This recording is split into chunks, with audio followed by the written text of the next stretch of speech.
Good morning. Hi. Good morning, friends. Good morning. Welcome to the SugarLimeBlue Saturday chat. Saturday chat about Sunday's happenings. Yeah. Preview time. So, hope you all had a Merry Christmas, first of all. Merry Christmas. Tell the good folks about the song we've chosen. So, this week we're doing a song called I Got Loaded. Yep. We first heard it by the Wood Brothers, but it's a cover, and turns out I thought it had been around about 40 years. Turns out it's been around about 60 years. I thought it was out like 3 years. So the song, I think it's interesting because we saw the Wood Brothers and they performed it live. Yes. And that was entertaining. Always. We liked it. Anything. And then I'm pretty sure that we saw it played by Tab Benoit. Yes. When we saw him. I think so. And also extremely entertaining. Also very good. Yes, he was very good. All in the last year, too. Yeah. So it's a song that's kind of been there, and we figured it'd be a good song for New Year's Eve because champagne toasts and whatnot. Yeah. Yeah, and this we allude to the merry in betweenmas that we're in between Christmas and the New Year's. How it's time to celebrate. People lose time in there and whatnot. You know, we might not be toasting the year, but we might be drinking it goodbye. Saying good riddance. Yeah. Some of us, anyway. So, turns out this song was first recorded and written by an artist named Little Bob. Who am I? Out of Louisiana. Completely unfamiliar with. Yes. But it makes sense why Tab Benoit would pick it up. Yeah, so it was really big on the Louisiana circuit. And also, I also was reading that a lot of his songs stayed popular in the northern Britain, like R&B circuit. Really? Interestingly enough. So he had a band. So he was a drummer. He started off as a drummer and a singing drummer. So not a lot of singing drummers, right? So, but some of the best. I mean, yeah. So singing drummer and. Had a band called the Lollipops. It was Little Bob and the Lollipops, and this was one of their first songs and one of their better known songs. So if you haven't heard this song, good chance that you might not know much about Little Bob or his given name at birth. You ready? Any guesses? Robert Jr. Camille Bob. His first name? Yeah. Okay. So I don't know. Like I know that. That was unexpected. I know. I would associate Camille with a female name now. Well, but we're talking like. That's just based on experience. We're talking 1964, so this is 80 years ago at this point. Well. 80 years ago, I'm pretty sure. No, 60 years ago. I'm sorry. 60 years ago. Even then, I'd say more like 80 years ago, though, that more men would have been named Ashley than women. Yeah, I'm an Ashley. So, I mean, it's kind of names going in and out of fashion for usage and how they're for being used. Gender specific, Yeah, whatever. There was a lot of names, like, our grandparents' names are not as in fashion now, although a lot of them have beautiful names. I agree.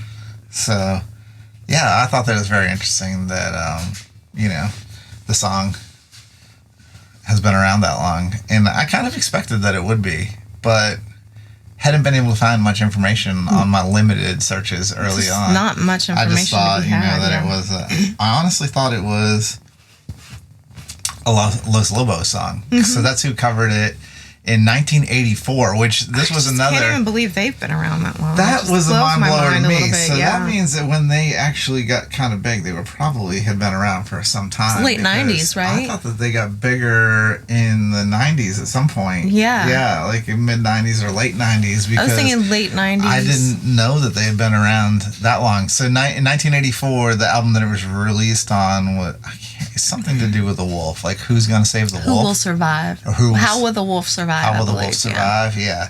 So that was their first album released in 1984. That just shows you, like, I've seen other artists that have just broken on the scene out of nowhere that have been working at it for 20 years. Yeah, they're a 15-year overnight sensation. So yeah, they put in the legwork to end up where they ended up for sure. Yeah, so good on them. By listening to that song, it's a very peppy. Their version is extremely peppy. Well, the original is more R&B, but also pretty peppy than I expected. Like, you know, finding out he was from Louisiana, and finding out that you know, a little bit about him, Little Bob. Like, here, even the name Little Bob, I was expecting a blues version, like a straight blues version, but it's not. It's a very I think we might have done a more bluesy version than... I think we did a more bluesy version than either of the three blues artists that covered the song. It's funny because in the Little Bob comments, I did notice that somebody said something to the effect of, "This is the happiest song about crippling alcoholism that I've ever heard." Well, that's the thing. Like, and you even made comment, and you guys will see tomorrow, that I chose to play it sad, to sing it with a bit of sadness to it. When I listened back to it, I said, "Oh, you sang it sadder than I expected." Well, to me, it is. It's about coping and self-medication. And, I mean, I think especially around this time of year, it can be really hard for people. In our connected, individualistic society, to know how to ask for help and to, like, we just think we should be really rugged individualists and cope the best way that we know how. And maybe that is, like you said, crippling in some cases. Like, drinking to excess can go one of two ways: extremely happy or extremely sad. There's never an in between. I'm gonna say this: if anybody is downing a bottle of anything in a night, perhaps it's time to seek some help. If you're doing that by yourself, especially on a regular basis, I'm just gonna say, like, they're talking about 3 nights in a row, and like a bottle of wine. Okay, we can talk about that because there's different levels. A bottle of gin and perhaps a bottle of whiskey. I think it's time to maybe find a sponsor. Drinking whatever you can get your hands on at this point. But hey, it could just be a 3-day bender. People having a really good time. No, I'm just going to say, like, your liver will thank you for stopping that sort of behavior. I just think that that's a little to excess, not to mention expensive. Tonight, incredibly expensive. I might get loaded. Well, also, I will say this. For everybody on their sober journey, I'm so proud of you for recognizing that you did need help, and for being on the journey, staying on the wagon, and also for those of you that feel like you might need help right now. If you're in the States, there is a substance abuse hotline that is 1-800-622-HELP, HELP. So just maybe pick up the phone. Question for the class. Yeah. It never says he drank a whole bottle. It just says he got drunk on the bottle. I know. He also didn't say he didn't share it. I get it. So what if he's like you, and it only takes a glass and a half of wine? One drunk skunk. Yeah. Glass and a half of wine and he's drunk. So, I mean, to be fair, he's only had 4.5 glasses in 3 days, if that's the case. I mean, it's possible that it was a shared bottle. It's just implied. He says he got loaded. It doesn't mention anything else about feeling. I mean, I couldn't drink a bottle of whiskey. I would be blacked out before then. No.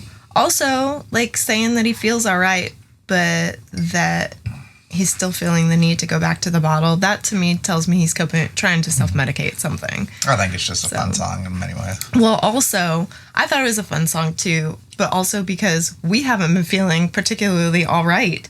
Right. This Christmas season, everybody's got I call it the Tennessee creeping crud.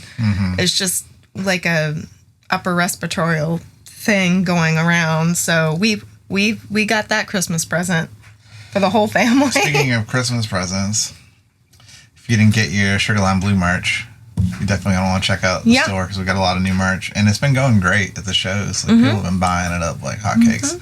People are loving the new design. So I'm really happy about that. And also, speaking about Christmas presents, tell people about this snack today because I think that they're pretty interesting. Oh, okay. Hey friends, go to sugarlimeblue.com right now to get your hat, and t-shirt and our new Roots guitar logo. See you there. Well, there's a whole backstory. Our daughter really enjoys Japanese anime and Culture. Really all, you can just say culture. all Asian culture. But it started with anime and went into more language and food and clothes. And anyway, so for 1 year for her Easter basket, we decided we just went into like an Asian market and picked out a whole bunch of random things. And there was one little assortment of these little cakes. Treats. They're just little treats that she adored. And there were a couple in there that, of course, she let us try them that I really adored, specifically with jasmine tea. And she had gone so far as to repurchase them for herself over the years a few times. And it was so strange because I was just thinking how I should like a nice hot cup of jasmine tea, which is not what I have. I have coffee right now. Coffee. And some of these little cakes. And then, lo and behold, on Christmas Day, here, beautifully wrapped, is this assortment that had revisited from years prior on an Easter that she got for me for Christmas. And I was so excited because it had only been a few days before. I had just been thinking how much I should like to have them again. And here they are. And so they are, they have some sort of a breading on them. It's like a sweet breading. It's like a sweet covering. And then on the inside is a sweet bean paste. And there's different kinds. We have 2 different kinds here. And I don't know. I have no idea what they're called because it is written in Japanese. And I guess I could Google translate it, but I don't care because they're delicious. Like, I don't know what they're called. She knows how to get them. I'm fine. So this one has like a white bean paste, and this one is a bit of green to it. It's hard to tell in here, Maybe but it's a green one. Bean paste. Yeah, but they taste sort of similarly. Well, the it's green not, one's tasty. It's not incredibly sweet. I'll say that. It's just a nice little something to go with. I love just a black coffee with something sweet. I'll tell you now, jasmine tea with these bean cakes, that's what I call them, bean cakes, are phenomenal. So I don't know what they're called. Good luck finding them. Good luck. Hopping back to the song real quick. Yeah. Acoustic duo shows. Do you think that people have a chance to hear the song live? Putting you on the spot. I don't see why not. You don't see why not? I don't see why not either. No. Kind of a fun little song. Also, It opens up the conversation. If somebody does need help, like, I'd like to be open to having a conversation with people. You're always so helpful. Thank you. Thank you. So, with that being said, well, I have a question for the great people at home who are in this in-between time. We're also in another in-between time with our acoustic duo show because I'm going to cry just thinking about it. We helped walk the Bull and Thistle into the sunset. We did. Last Sunday. And it was very emotional and very beautiful. And for those of you that can make it, thank you for being there. For those of you that joined us on the live stream, thank you for being there.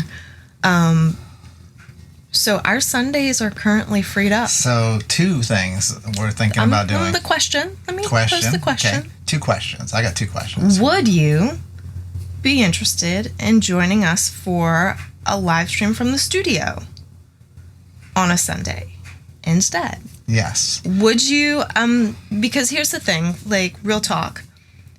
We were provided monetary compensation for playing the gig, and also they fed us, and they were fantastic relationships that we had there. So we're looking for something that can fill that hole, both not just in time or energy expenditure, but also in the basics, like paying the mortgage and whatnot. So would you be interested in joining us on something like a Patreon or a paid live streaming situation where we can make our pay, or even if for it wasn't paid, all the time. Or a donation sort of situation. Would you be willing to do it on an occasional donation basis? Yeah, what would be interesting for you? How do you want to see us proceed? Because we do have the freed up time, but we also have a lack that we're looking to make up. I think it could be interesting doing a live stream from the studio because we can also mix in conversation about the song. We can interact directly at the Bull and Thistle live stream. Of course, we were putting on a show because it was a show for the people. We couldn't even see the comments until after the show. Yes. So this would be more interactive. So we would probably have a situation where we have sort of a semi set list lined up where we have sort of bones of a show and we play songs, but we pause to interact with your comments and or your questions. We might pay some requests if we haven't forgotten them. Yeah. Or laugh about how we've forgotten them or try to do a verse or something from them. Like it wouldn't even have to be, it would be a more of on request sort of a situation. So we're interested in knowing what you think about that and what would you like to see? And alternatively, is there something else that you know of that we haven't thought of? So... and further, so next week we hope you join us for the chat. I think we want to talk about more things. We're going to open up the floor. We want to talk about house concerts and actually coming to your house. Yeah. And how it is actually probably a lot more affordable to have a live performance at your house. And for the people that want to get loaded, they're in a safe space, you know? True enough. So you can have a lot of fun. And I think we've done a few in the past, and it can be almost a financial, like for the host, like almost a financial wash. Like it doesn't have to be like a big expenditure to have a show. It might be less than you expect. We can tell you how. We can tell you how that you can either have it, and if you want to pay for all your guests, then that's one thing, you know, have a party and just invite people. But it can be more of a musical potluck. More of a musical potluck, yeah. Very good. Very well put. So we want to talk about that probably more in depth next week or in the coming weeks. We'll probably keep mentioning it. But if you are interested, definitely reach out to us at SugarLimeBlue@gmail.com. And we also want to tell you about Ashley's shirt. Oh, this is one of my chicken shirts that says, I raise tiny dinosaurs. You can't see it because Boots is on it. But it's got a picture of a chicken face. I raise tiny dinosaurs, and we got a lot of news on the chicken front. We do. So chicken stories. And we'll look forward to sharing those in the coming weeks. Yeah, chicken stories coming right up, hot off the presses. So take care of you guys, take care of yourself, take care of others. Have a very safe and happy new year. And we will see you in the new year. Well, no, we'll see you tomorrow first. And then we'll see you in the new year for the next chat.